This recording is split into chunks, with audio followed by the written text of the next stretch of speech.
Selamat pagi, apa kabar Anda sekalian? Semoga tetap sehat, ceria, dan terus bersemangat. Dan tentunya senantiasa diberkati Tuhan.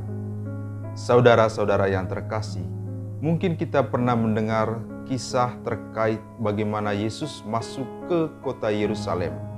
Pada saat itu konon keledai yang ia tunggangi merasa terharu, tersipu-sipu, tersenyum bahkan meneteskan air mata.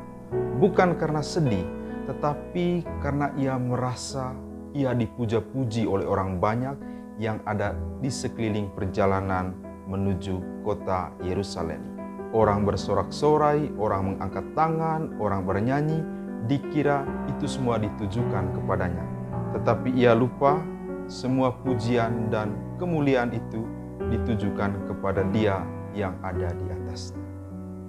Saudara-saudaraku yang terkasih dalam Kristus, bacaan yang kita renungkan hari ini diambil dari Injil Matius bab 23 ayat 1 sampai 12.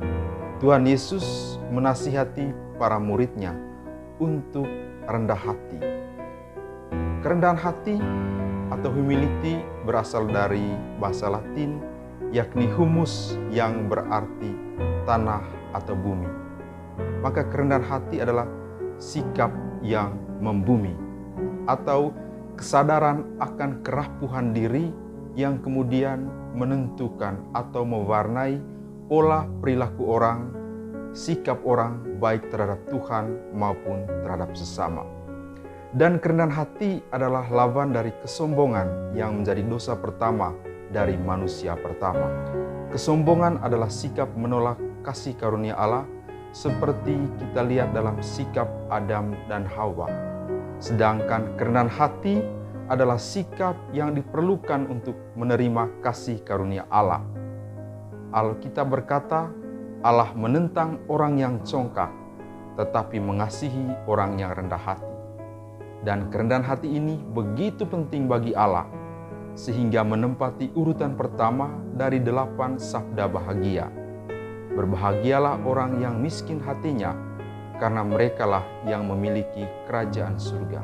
Bandingkan Matius bab 5 ayat 3. Saudara-saudaraku yang terkasih dalam Kristus, kerendahan hati sebagaimana keutamaan-keutamaan hidup yang lain membutuhkan proses belajar. Dengan kata lain, hati kita juga perlu disekolahkan. Bagaimana caranya?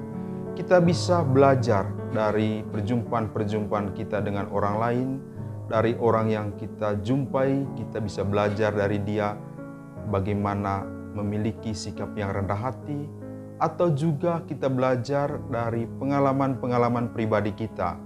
Misalnya dari pengalaman kegagalan, kita pun bisa belajar mengenal diri, tahu diri, kemudian pada akhirnya menyadari kerapuhan diri untuk kemudian membangun sikap yang rendah hati.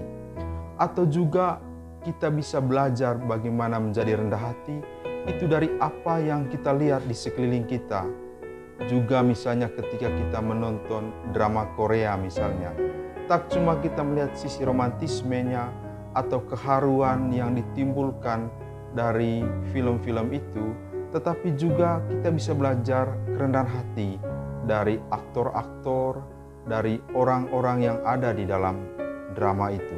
Dan yang paling penting adalah kita belajar dari Yesus yang lembut dan rendah hati. Saudara-saudaraku yang terkasih, pada saat hari Rabu Abu kita disadarkan, ingatlah engkau berasal dari debu dan akan kembali menjadi debu. Karena itu pada masa puasa ini, mari kita terus merenungkan, hanya debulah aku di alas kakimu Tuhan. Selamat menjalani hari, salam sabda, salam sehat, salam 5M.